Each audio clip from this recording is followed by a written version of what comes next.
انتقام قتل سیدہ، انتقام قتل فاطمہ، چمکا وجود فاطمہ سے پنجے تن کا نور، چمکا وجود فاطمہ سے پنجے تن کا نور، نفس نبی کا نور، رسول زمن کا نور، قائم ہے تا قیام حسین و حسن کا نور، وجہ بقا بنا ہے علی کی دلہن کا نور، شہزادی جناح ہے شرف یہ بھی پایا ہے، قرآن پاک آپ کے ہی گھر میں آیا ہے۔ بے شک بے شک بے شک۔ السلام علیکم ناظرین، ٹائم ٹی وی کینیڈا سے میں بطول زہرا باب عصمت لے کر حاضر ہوں۔ آئیے چلیں مہمان کی طرف۔ بیگم نرجس سردار صاحبہ ہمارے ساتھ موجود ہیں۔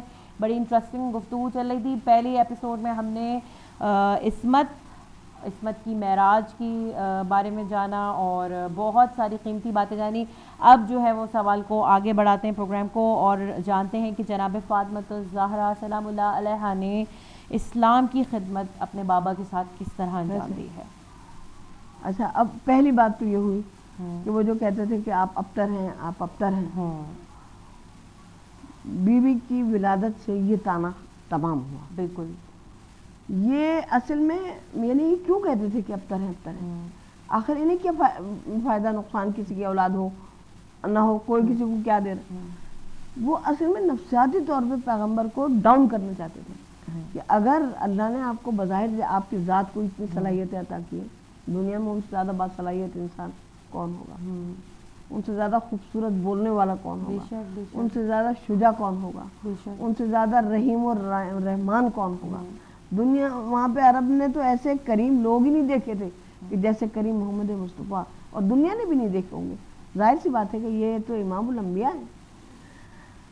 اب ان کے گھر میں بیٹی کی ولادت ہوئی اور لوگوں نے جتنا خوش انہیں دیکھا بیٹی کی ولادت کے ساتھ، اور جب بھی یعنی جہاں بھی آپ کھڑے ہوئے تو یہ دیکھو تم کہ میں ہوں، تم ہو، ہم سبھی اپنے بابا کی لاڈلی بچی ہیں۔ مطلب یہ کہ میں تجربہ بتاتی ہوں، میں دوسرے کا تجربہ نہیں بتا سکتی، لیکن کبھی میرا نہیں خیال کہ دفتر میں بابا نے میرا ذکر کیا، بالکل ایسے ہی ہے، باہر سڑک پہ میرا ذکر کیا، بالکل نہ میرے پردے کا وہ مقام، نہ میری عصمت کا کوئی مقام، لیکن اور نہ ان کا خود کا کوئی ایسا درجہ، لیکن اس کے باوجود کبھی بابا نے شاید باہر مردوں میں کھڑے ہو کے کسی کے بھی بابا مگر محمد مصطفیٰ جب بھی مسجد میں کھڑے ہوتے ہیں، جب بھی اصحاب کی محفل جمتی ہے تو اپنی بیٹی کا ذکر کرتے ہیں، مقام بتا رہے ہیں آگے کی نہیں اور محبت بتا رہے ہیں۔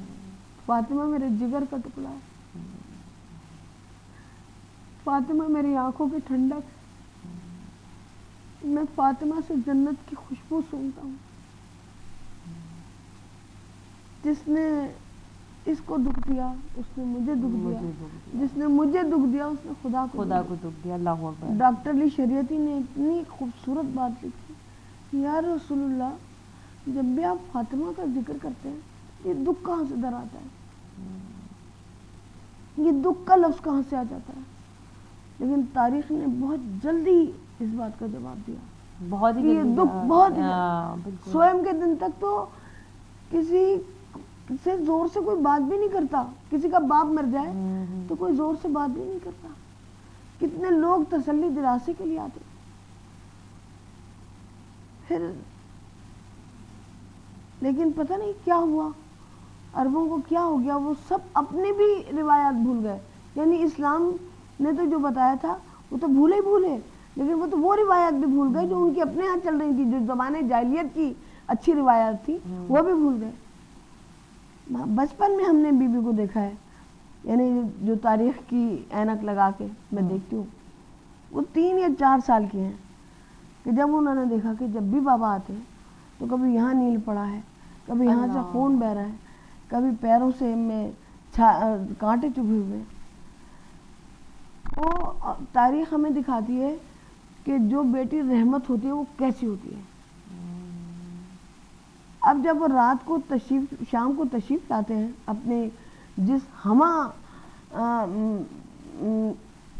یعنی ایک انقلاب میں، پیغمبری کے انقلاب میں گم ہو گئے، وہ اس پیغمبرانہ انقلاب میں گھرے ہوئے ہیں، ہمتن گھرے ہوئے، تو جب واپس تشریف لاتے ہیں تو اس طرح زخمی ہوتے ہیں تو تڑپ جاتی ہیں اور فرماتی ہیں یہ خون کہاں سے، یہ کہاں سے نیل ہو گیا.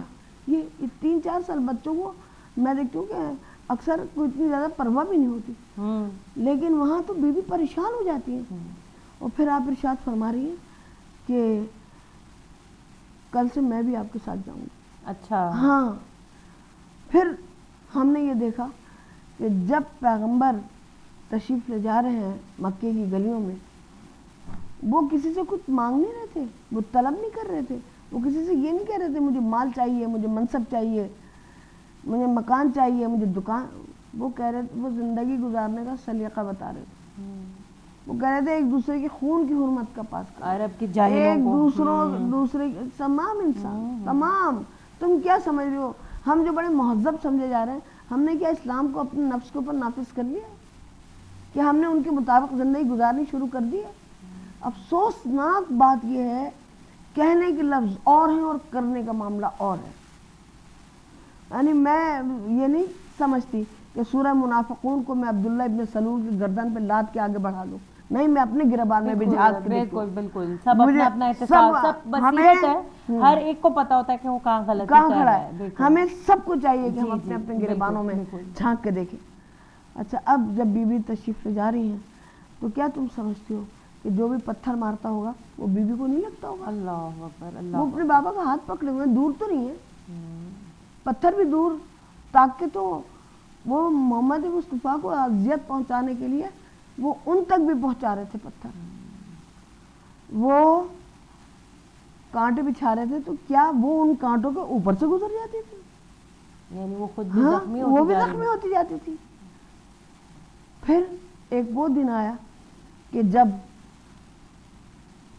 مکے میں آپ نماز ادا کر رہے تھے، آپ مکے میں نماز ادا کر رہے تھے. تاریخ بتاتی ہے کہ حضرت خدیجہ اور حضرت علی بھی، حضرت علی ان کے برابر میں 7 سال یا 8 سال نہیں، زیادہ بڑے ہوں گے، 12 سال 10 سال کی عمر ہوگی. آپ کھڑے نماز پڑھ رہے تھے بھیا، بلکہ 7 ہی سال کے ہوں گے، اور حضرت خدیجہ بھی آ کے ساتھ کھڑی ہوئی نماز پڑھنے کے لیے. تو ایک تاجر جو باہر سے آیا ہوا تھا، تو اس نے کسی مکے والے سے پوچھا کہ یہ کیا ہو رہا ہے؟ انہوں نے کہا کہ یہ عبداللہ کا بیٹا ہے، یتیم پیدا ہوا تھا، یہ کہتا ہے کہ میرے اوپر فرشتہ نازل ہوتا ہے، یہ ایک نیا دین لے کر آیا، یہ ہمارے بتوں کو برا بھلا کہتا ہے اور ابھی اللہ کی عبادت کر رہا ہے. اس نے کہا تو یہ کون ہے؟ کہا یہ ان کا بھائی ہے. اور یہ کون ہے؟ کہا یہ ان کی زوجہ ہے. اچھا، اب جب 40 دن تک اس نے دیکھا کہ یہ نماز طریقہ کار چل رہا ہے، یہی بالکل یہ نماز، اس نے کہا یہ عورت کیسے 40 دن تک نماز ادا کر رہی ہے؟ وہ بھی رجس سے پاک ہے. انما یرید اللہ لیذھب عنکم الرجس اہل البیت ویطہرکم تطہیرا. بالکل بہت مقام ہے بیوی کا.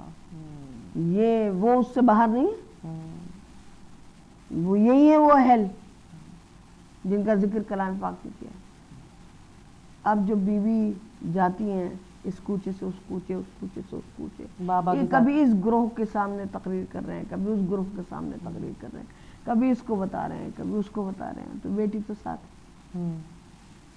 جب گھر اب آپ نماز پڑھنے کے لیے کعبے کے اندر گئے، وہاں بتوں کے سامنے اونٹ کی قربانی کی گئی تھی، اس کی اتنی بڑی اسی اوجڑی ابو جہل نے اٹھا کے اور حضرت کے فرق مبارک کے اوپر دی جب وہ سجدے میں گئے. اللہ اکبر. اللہ اب یہ سب کھڑے تھے جو کہ بظاہر مسلمان ہو گئے تھے، لیکن انہیں معلوم تھا. وہ ایک میں کسی ذاکر کی مجلس سن رہی تھی اپنے موبائل پہ، تو انہوں نے کہا کہ اصل میں باقی بھی آگے بڑھ جاتے، مگر انہیں پتہ تھا کہ بڑا پھیٹا پڑے گا باقی لوگوں کے ہاتھوں، کفار کے ہاتھوں. تو لہٰذا بچی سے کہا کہ تم اٹھاؤ. 4 سال کی بچی، وہ اپنے چھوٹے ہاتھوں سے وہ اوجڑی ہٹا رہی تھی اور روتی جا رہی تھی. کتنی بڑی ہوتی ہے نا اوجڑی، جو گائے کی ہوتی ہے قربانی کے اونٹ کی تو بہت ہی بڑی، تو اور بڑی اور بڑی. ہاں، وہ پیغمبر، وہ 4 برس کی بچی اپنے چھوٹے چھوٹے ہاتھوں سے ہٹاتی جاتی ہیں اور روتی جاتی ہیں. لیکن اللہ نے ایسی طاقت عطا کی کہ وہ اوجڑی ہٹ گئی. اور جب گھر تشریف لائیں تو جلدی سے پانی کے لیے دوڑی. چھوٹا سا ایک بچہ ہے 4 برس کا، اپنے چھوٹے چھوٹے ہاتھوں سے پیغمبر کا سر بھی دھلاتی جاتی ہیں اور روتی جاتی ہیں، اور اپنی معصومانہ باتوں سے ان کا دل بھی بہلاتی جاتی ہے. اور حضرت آپ کو دلاسا دیتے جاتے ہیں، فاطمہ پریشان نہ ہو، بہت جلد یہ لوگ زیر ہو جائیں گے، بہت جلد یہ لوگ ہماری بات سمجھ جائیں گے. ایسی بیٹی جب عرب نے دیکھی تو لوگوں نے کیا کہا یہ تو ام ابیہا ہے, اپنے باپ کی ماں ہے, یعنی یہ بیٹی جیسی محبت نہیں کر رہی, یہ تو باپ ماں جیسی محبت کر رہی. اور جب ماں جیسی محبت کی تو پیغمبر نے اکرام بھی ویسے کیا کہ وہ تشریف لاتی تھی, وہ اپنی جگہ سے کھڑے ہو جاتے تھے. دیکھو کچھ چیزیں مطلب یہ کہ تربیت کے لیے ماں باپ کی, میں ماؤں کو بتاتی ہوں اس پروگرام کے حوالے سے. میں کوئی بہت اچھی نہ, میں شاید ماں نہیں ہوں, لیکن میں نے اتنی عمر میں اتنی بات سمجھ لی ہے کہ سب باتیں لفظوں سے سمجھانے کی نہیں ہوتی. پیغمبر کا کھڑا ہو جانا اپنی جگہ سے, وہ بیوی کو بھی یہ بتاتا تھا کہ تمہارا درجہ کیا ہے, تمہارا مقام کیا ہے, تمہارے لیے امام الانبیاء کھڑے ہو جاتے ہیں, رسول ہیں, اللہ کے محبوب ہیں کہ جو اپنے مقام اور کھڑے رہتے تھے. اب کوئی کہے کہ بھائی آپ دوسری جگہ بیٹھ جائیے, تو کسی نے کہا, کسی زوجہ نے رسول کی کہا کہ بھائی فاطمہ آ جاتی ہیں تو آپ کھڑے کیوں ہو جاتے ہیں, آپ دوسری جگہ بیٹھ جائیں, آپ کھڑے رہتے ہیں جب تک وہ بیٹھی رہتی ہیں. تو آپ نے فرمایا کہ دوسری جگہ میں بیٹھ جاؤں تو وہ میری جگہ ہو جائے گی, میں فاطمہ کو اپنے بجائے بٹھانا چاہتا ہوں. عورتوں کو کیا درجہ اور کیا مقام عطا کیا بیوی کے. پھر آپ نے عورتیں اپنی قدر جانے سمجھیں, عورتیں بھی قدر جانے اور مرد بھی قدر جانے, اور دونوں ایک دوسرے کا احترام کریں. بالکل بالکل, کیونکہ ہمیں کیا احترام کرنا سکھایا گیا. بالکل بالکل. اور بیوی کا یہ مقام کہ پیغمبر کا کھڑا رہنا, اور بیوی کا یہ مقام کہ پیغمبر, اچھا بیوی کا یہ بھی آپ دیکھیں سب بڑی, مطلب مجھے بہت ایک حیرت ہوتی ہے کہ کوئی آدمی اس لیے عظیم ہو کہ وہ رسول کا یا پیغمبر کا بیٹا ہے. ہم کہہ سکتے ہیں کہ ارے بھائی جو وہ تھی پیغمبر کی بیٹی, کوئی بات نہیں نا, یہ مسئلہ نہیں. مسئلہ یہ ہے کہ آپ کو خود اپنا اہل بنانا ہے. وہ جو مولا کائنات نے فرمایا کہ جس نے اپنے نفس کو پہچان لیا اس نے اپنے رب کو پہچان لیا. پہلے ہم اپنی صلاحیتوں کو پہچان تو لیں, پروردگار نے ہمارے اندر بیج کیا بویا ہے, ہمیں تو یہی نہیں پتا. ہاں, یہ نہ ہو کہ ہم اسی جہالت میں ہو کہ ہمیں اپنے بارے میں کچھ ہمیں تو یہی نہیں معلوم کہ ہمارے اندر کیا کیا صلاحیتیں پروردگار نے. اچھا اب دیکھو تم کہ ہمیں یہ نظر آتا ہے کہ حضرت نوح کا بھی بیٹا ہے,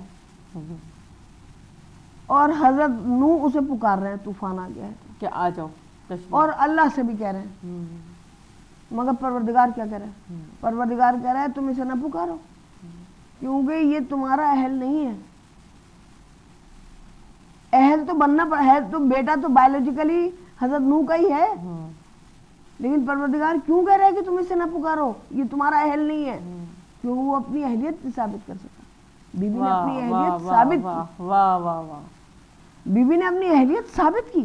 سیدۃ النساء العالمین, جی سیدۃ النساء العالمین. اور پیغمبر کا یہ فرما رہا آخری درجے پہ, یعنی جب کہا نا کہ 4 بہترین عورتیں دنیا میں, آسیہ, مریم, خدیجہ, فاطمہ, فاطمہ کو سب سے آخر میں رکھا. جیسے خاتم النبیین یہ ہیں ویسے خاتم النساء وہ ہیں, ختم النساء العالمین وہ ہیں, ان کا وہ درجہ ہے. اب جو وہ ایک دن بہت خوش بیٹھے, کہا کیا بات ہوئی, کہا بھی جبریل تشریف لائے, آپ نے فرمایا کہ فاطمہ جنت کی عورتوں کی سردار ہیں. اب میں سب بچیوں کو بتاتی ہوں, دیکھو ہمیں یہ سرداری وہاں جا کے تو ملے گی جب ہم یہاں ان کی سرداری کو قبول کریں گے. کیا بات بولی, کیا بات بولی. اچھا اب ہم یہاں ان کی کیسے سرداری کو قبول کریں گے. ہماری زندگی میں بڑی اہمیت یہ ہے کہ ہم برانڈڈ جوڑا پہن لیں, مہنگے سے مہنگا. ہم نے کتنی چھوٹی چیزوں کو اپنی منزل بنا لیا, اپنا مقصد بنا لیا. برانڈڈ پرس, برانڈڈ جوتے, برانڈڈ بیڈ شیٹ, یہ چیزیں جو پھٹ جائیں گی, جو ختم ہو جائیں گی. مولا کائنات نے کیا فرمایا, فرمایا اس چیز کے لیے نہ رونا جو تمہارے لیے نہیں روتی. ہائے ہائے, اور یہ اب ماحول ہی یہی ہے, ماحول ہی ہے. اچھی گاڑی ہو, اچھا بہترین لباس ہو. اچھا یہ آج کی بات نہیں ہے, یہ صدا کی بات ہے. وہ اکبر نور جہاں جو تھی جہانگیر کی بیوی, تو بہت سی عورتیں نوابین کی عورتیں آئیں. انہوں نے کہا کیسی عورت, یہ کیسی ملکہ ہے کہ اس نے ان کو خاص زیور ہی نہیں پہنا ہوا. انہوں نے کہا ارے جو اس نے کی انگوٹھی میں ہیرا لگا ہوا ہے وہ آدھے ملک کی قیمت ہے. تو یعنی یہ زمانہ تو تب سے گزر رہا ہے. وہ لت پھن کے آئی جیسے کوئی بھینسوں کو سجا دیا ہے. وہ اتنی یعنی سونا اس زمانے میں پہننے کا. اب یہ سنیچر سے سونے کا رواج ختم کر دیا تو چلو وہ برانڈڈ جوڑوں میں وہ پیسے ہم لوگ لگانے لگے. حرام کمائے حلال کمائے مرد, لیکن ہم ان چھوٹی چھوٹی چیزوں کو ہم اس سے بہت بڑے درجے کے لوگ. آج میں ایک بات سوچ رہی تھی, اپنے شوہر سے بات کر رہی تھی جب, تو اس وقت یہ میں بات کر رہی تھی کہ مولانا پڑھنے کی جب آپ بچہ جوان ہو رہا ہوتا ہے, بیٹی جوان ہو رہی ہوتی ہے, تو وہ دوسری طرف انٹرسٹ لینا شروع کر دیتے ہیں. دنیا ہے, یہ فطرت ہے. بالکل. تو میں نے یہ سوچا کہ اگر جس گھر میں بھی اہل بیت کا احترام ہے اور اس قانون کو نافذ کیا جائے گا, وہ اس شہوت کو, اس ساری خواہشات کو ڈیفیٹ دے دے گا. بے شک وہ اس سے آگے نکل جائے گا. جہاں ذکر الہی ہوتا ہے بالکل. تو اس کے گھر کے ماحول کا بہت بڑا اس کے اندر ہاتھ ہے, بہت ہاتھ ہے.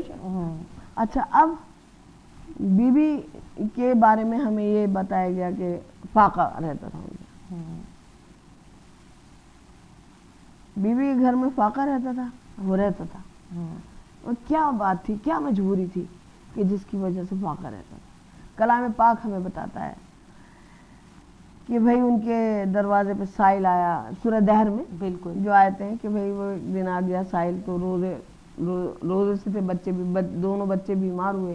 تو حضرت نے بتایا, دیکھو یہ منت جو ہے یہ سب عورتوں کو میں بتاتی ہوں کہ یہ کلام پاک میں اس کا ذکر کیا گیا ہے کہ پیغمبر نے فرمایا کہ 3 روزے رکھو تو انشاءاللہ یہ ٹھیک ہو جائیں گے. ان کی بتائی ہوئی منت مجھے نہیں لگتا غلط ہوگی, اور میں نے بہرحال آزمائی ہے. پروردگار کا بڑا کرم ہے کہ اس کو قبول فرمایا. بہرحال تو اب 3 روزے رکھے. بچوں نے کہا ہم بھی روزے رکھیں گے. میرے بچے بیمار ہو کے اٹھتے, ان پہ واجب بھی نہیں تھے روزے اس وقت, وہ تو بہت چھوٹے تھے.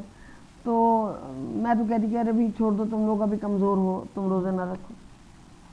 نہیں, ایسا بھی نہیں ہوا, روزے رکھے. اور جب افطار کے لیے میں کبھی سجاتی ہوں دسترخوان, سجاتی تھی جب وہ چھوٹے تھے, کون سی چیز میں ان کی پسند کی اس وقت نہیں بناتے تھے کہ پورے دن کے روزے سے. ہاں, روزے سے ارے میرے بچوں نے روزہ رکھا ہے, یہ اس کو پسند ہے, وہ اس کو پسند ہے, وہ اس کو پسند ہے. پھر کوئی آ گیا افطار کے وقت, میں خود ہی جاؤں گی دروازہ کھولنے, میں اس کو کیوں بھیجوں گی؟ نہیں. اچھا, اب کوئی آ گیا, اس نے کہا بھوکا ہوں, مولا کائنات نے اپنے سامنے کی روٹی دے دی. بھائی پیٹ تو بھر گیا اس کا ایک روٹی سے, جو روٹی مولا نے دی اپنے سامنے کی, چلو بھائی اس کا پیٹ بھر گیا. پھر جو بی بی نے بھی روٹی دے دی, شاید ہے کہ اس کا بھی کوئی بچہ ہو تو اس کو بھی, پھر جناب فضہ نے بھی دے دی. اور پھر جب حسن و حسین روانہ ہوئے روٹی دینے کے لیے, تو وہ رشو عباس صاحب ایک سلام پڑھتے تھے کہ بچے تو جیالے تھے ہی مگر ممتا بھی بڑی دل والی تھی. انہوں نے دینے کیسے دی؟ صحیح بات, بہت بڑی بات ہے. کیسے انہوں نے دینے دی؟ بالکل ایسے ہی کہ بھائی تم روٹی دے دو. انہیں روکنا چاہیے تھا. وہ کہتی ارے تم تو بیماری سے اٹھو, تم تو کمزور ہو, تم تو روٹی نہ دو, تم تو کھانا کھا لو, تم نے روزہ کیوں رکھ, تم نے تو روزہ ہی رکھ لیا, یہی بہت بڑی بات ہے. پھر وہ ایک دن گزر گیا, دوسرے دن پھر آ گیا سائل. سائل بھی تاک تاک کے آ جاتے تھے. سائل دوسرے دن بھی آ گیا, اور پھر بچوں نے اٹھا کے روٹی دے دی, اور بڑوں نے بھی دے دی. دوسرے دن بھی فاقہ. اور تیسرے دن پھر, اور تیسرے دن کے بارے میں لکھا ہے کہ جب بی بی اپنے بابا کے پاس لے کے اپنے بچوں کو گئیں تو بچے ایسے تھر تھرا رہے تھے بھوک سے کہ جیسے چڑیا کا بچہ سردی سے کپ کپ آتا ہے. جسم ایسے, جسم تو جسم ہے, ایسے لرز رہے تھے.